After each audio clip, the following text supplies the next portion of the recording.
Hey everybody, I wanted to hop on and do a little update on the Blankenship dogs and TLC and what we're going to be doing next.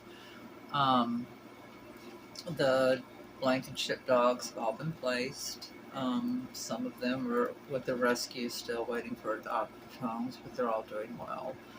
The ones that are in their homes are just treasured. These dogs were just awesome dogs, and they were trapped with an exploiter hoarder. And to my knowledge, Bath County is not doing a thing, and they have apparently allowed him to start taking in animals again, and that's just criminal. I don't know what's going on with any investigations or anything. I did my part. I reported it, so I did my part. It cost us upwards of $63,000 to help those 60 dogs plus puppies. I mean, this was not an inexpensive endeavor. Today we had a very generous donation, and our bill is finally under $10,000. So applied for some grants, and we of course always use donations and deeply appreciate them. What we have to get placed here in TLC right now is Maggie May and 3 pups. 2 of the pups are going to be therapy dogs for kids. So that just leaves us 3 pups and Maggie. I've got a dog in Athens, Ohio that a friend of mine wants to sponsor. We'll pay their vet bills and everything if a rescue will take this dog. It's a little mountain cur. He's 3 years old, sweet dog. I'd like to get those placed. There are 2 dogs in the Lexington, Georgetown area, both females, 70 pounds and 45 pounds. We need to get them spayed. Their owner is a very hardworking person, and she just can't afford it right now. It's a lot, and we really would like to get those 2 dogs spayed for her. We don't want them going into heat, so if anyone can help sponsor spays for 2 dogs in the Georgetown, Lexington area, please let me know. Hit me up. And if you can help the little mountain cur that's in Athens, Ohio, hit me up. If you can help Maggie or her pups, hit me up. Let me know. Through all of this rescue stuff, I've been pretty sick. I don't really want to talk about what's going on with my health. It's just, y'all can look at it and tell. I've not been doing well. I'm going to live. It's been rough. But what it has shown me is that I just can't bring dogs home anymore. I can't foster dogs here as much as I love it, as much as I love dogs, and as much as that is breaking my heart. I don't want to cry here. The last few times that I've had dogs here, I've crashed hard and wound up being taken out by ambulance and wound up in the hospital, and my friends have had to run around behind me and get my dogs health started and get them on transport.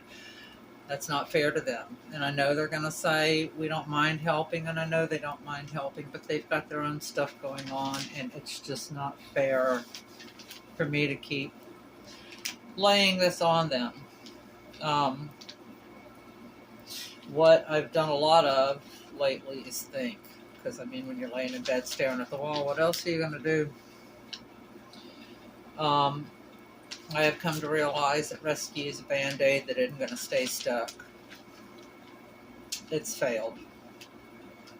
Rescue isn't going to fix this. We can't fix it. All we have been doing for years now is playing musical dogs. We're moving dogs from one place to another. That's all we're doing. Musical dogs. We are not fixing anything. We aren't getting to the root of the problem, and the root of the problem is unaltered animals and human irresponsibility. COVID had nothing to do with this. This was going on before COVID, and I'm getting really tired of people using the COVID animals as an excuse. I know people like to find an excuse. They like to find a villain to blame, and COVID is an easy one, but COVID had nothing to do with the crisis we're in right now. The crisis we're in right now is human irresponsibility lack of spay and neuter services, and I'll go ahead and say it like someone said on my post the other day, doodles. Stop breeding doodles. If you're breeding doodles, don't. I'm not even going to get into that. I'm just not even going to get into that because it's just upsetting. Okay. We are never going to have a national spay neuter law. That's not going to happen. And we're not even going to have a statewide spay neuter law. You're better off trying to get local ordinances passed. Nonetheless, spay neuter is something we can fix. Once my bills are paid off here, what I want to do with TLC, I'm going to be working on some grants. I'm trying not to get the foundation directory. I don't want to spend the money, but I will if I have to. I want to do spay and neuter with no income requirements. I want to just assume if someone's reaching out for help for spay and neuter, that they need help for spay and neuter for their cat or dog. And I don't want to question that. I just want to get it done. I don't think that income requirements take into account all the reasons people aren't getting their animals spayed and neutered these days. This world's very different. People are living very different lives. Some people are raising their grandkids. Other people might have medical expenses that they're paying for, and your standard income requirements just don't take that into account. I just feel very strongly about this. I like to do the easy math. Every spay and neuter prevents 100 births down the line. We know the real numbers are much higher, but let's just say 100 animals are prevented from being born with every spay and neuter. So you spay and neuter 10 animals, that's 1,000 births we've prevented. Doing that, spaying and neutering 10 owned animals is worth more than taking 20 animals out of your local shelter in the long run. I mean, we really have to start fixing the problem. Paws crossed, some of these grants come through. Like I said, we really need donations. I really want to get this paid off. My goal was to have it paid off by yesterday, but with my health problems and stuff, that didn't happen. So I really am hopeful that we can get this spay-neuter program off the ground. I really want to do this. Right now, we just don't have the able-bodied people able to devote time to rescue that needs to be devoted. We don't. My friend's rescue, she's not doing well. I'm not doing well. I'm unable to take on animals. It's just very difficult anymore. And I just feel like if we start spaying and neutering everything we can get our hands on, in a few years we'll see a difference. And, it's, this is something we can do. I just know this is something we can do.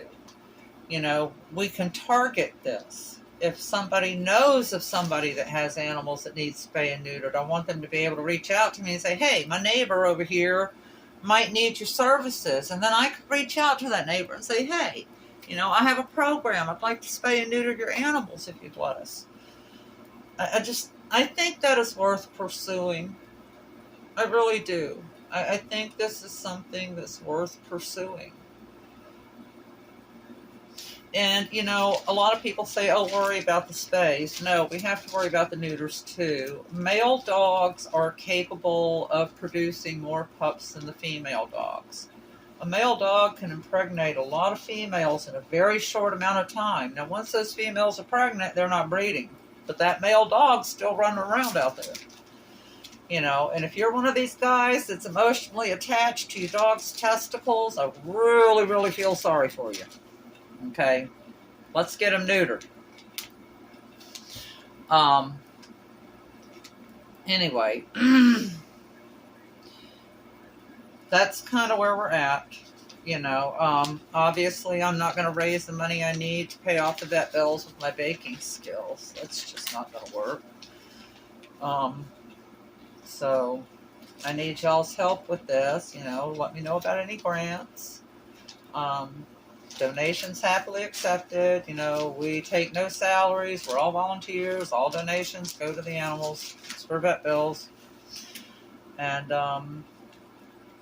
spay and neuter people. We do and have done so much in rescue. I think this is something else we can do.